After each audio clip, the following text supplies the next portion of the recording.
Princess Mia here, and this is in fact the 18th installment of How to Rule Your World.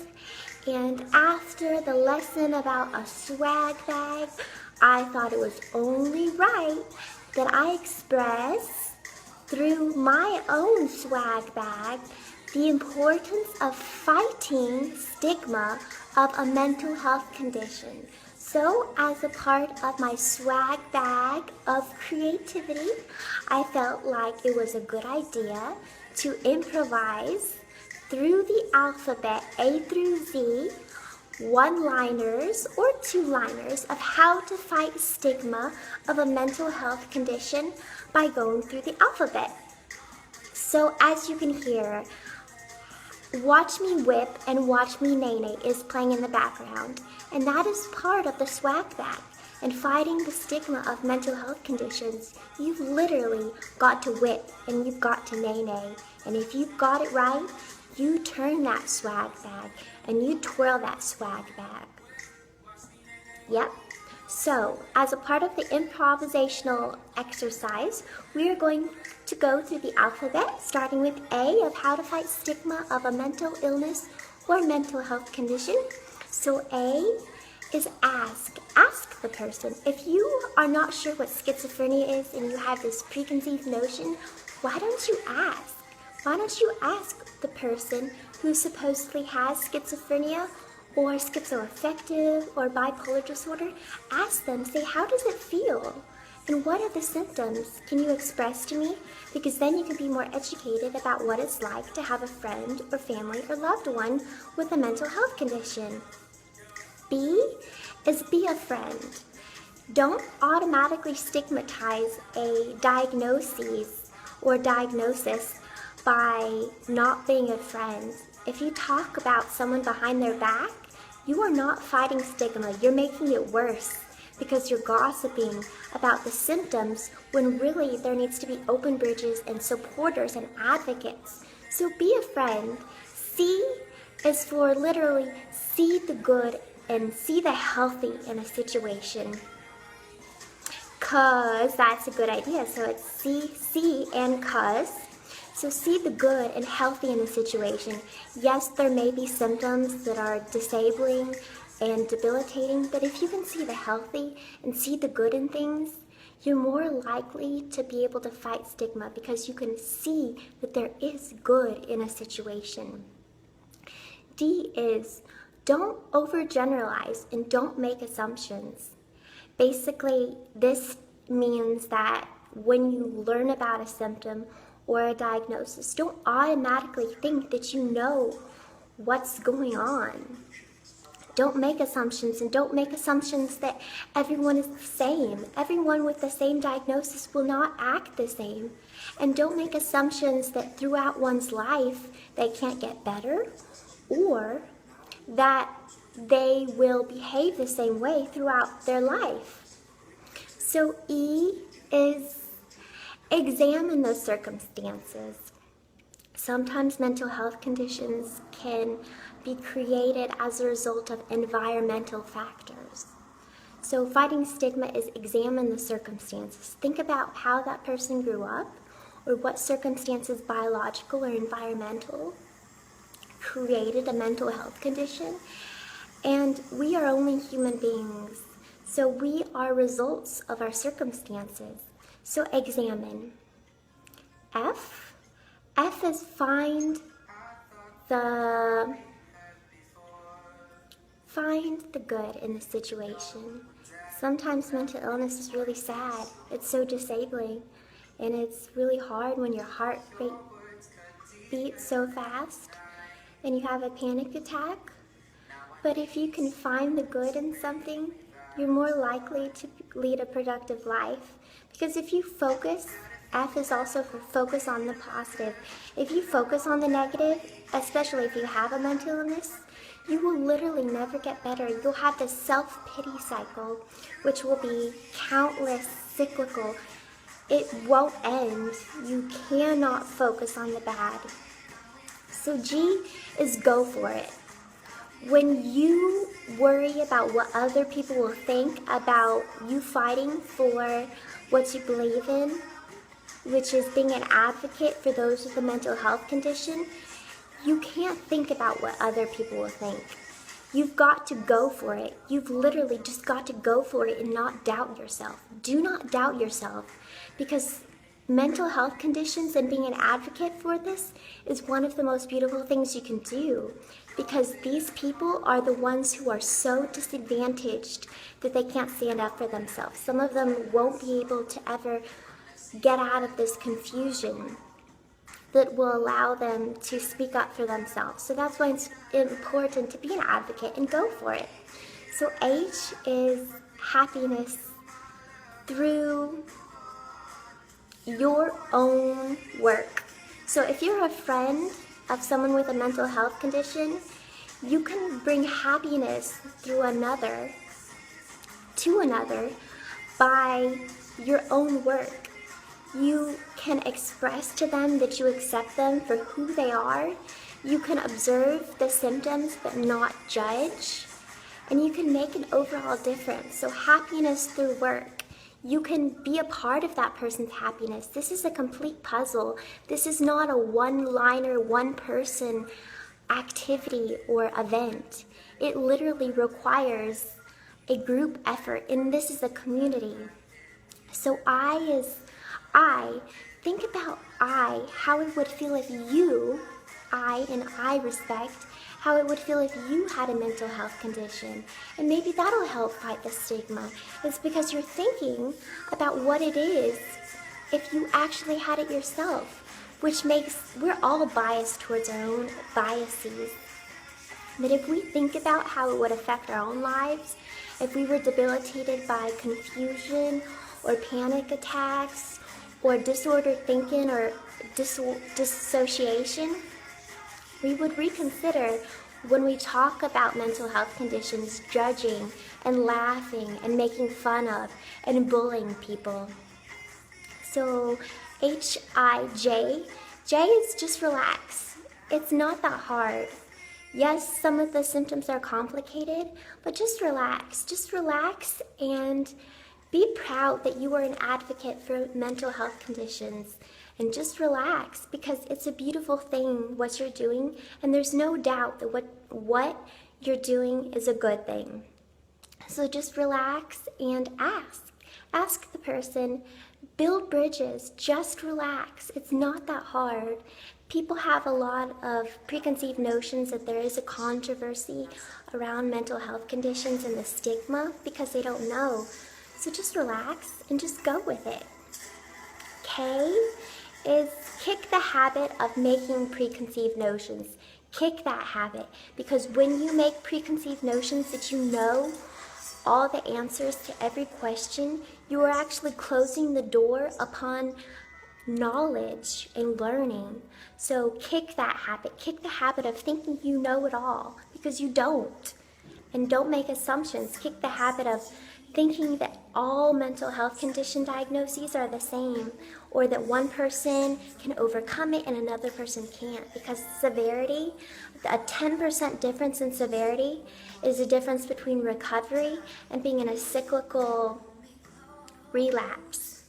So L is love. Just love the person, because it's really sad when religious people say this person is possessed by a demon, or if they just pray a little harder, or if they just get to God, it's going to be all better. Just pray your problems away.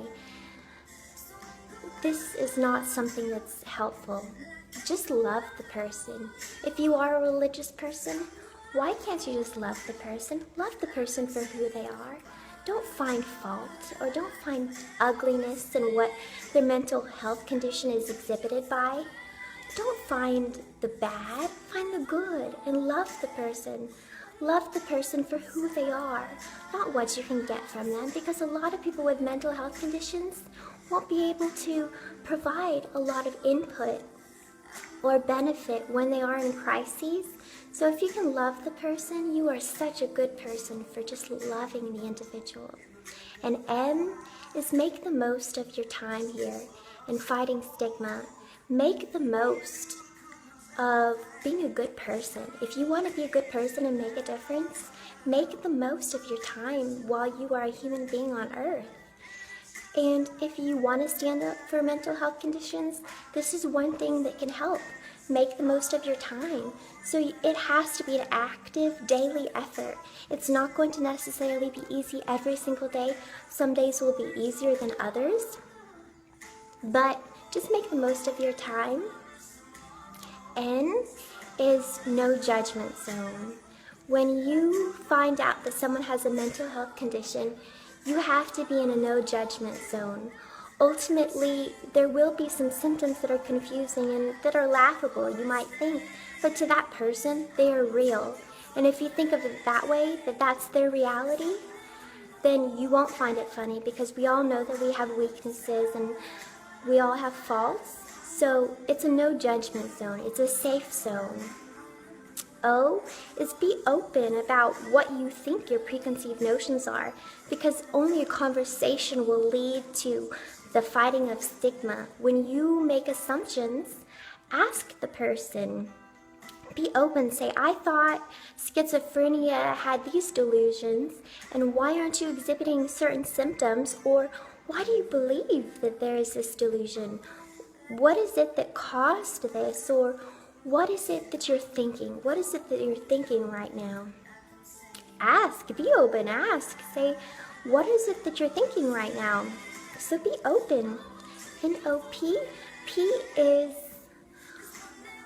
pose questions that are beneficial, not destructive. Don't be passive aggressive by saying, what is your diagnosis? And then end the conversation so that you can later go talk about the diagnoses. It's honestly pose questions that are beneficial. Say, how do you think? Or do you also feel anxiety? Or ask questions that are actually going to lead to advancement and progress, not questions that close down and build borders. Of course, it is important to have boundaries when it comes to the asking of a question. What's your diagnosis? Well, if you're going to stigmatize it and just walk away, why am I going to not have a boundary? But if you pose questions that are beneficial and open and genuine, being genuine and authentic, then it's going to be a lot easier for the person with a mental health condition to open up to you. PQ, questions are good. Questions are good. Ask questions. It's the only way that you can fight stigma, is by asking questions. And you have to be very careful how you ask questions. You can be genuine and authentic and ask just a candid question, but be considerate how you ask questions, because people are sensitive to the questions you ask when they make assumptions that you're going to automatically stigmatize something. So questions should be asked in a manner that is appropriate and proper for the circumstances. QR, raise your level of tolerance. If you're intolerant and you think that a mental health condition is a possession or it's some kind of defect that you were born with that you're not recoverable from or you can't recover from, you're going to close doors.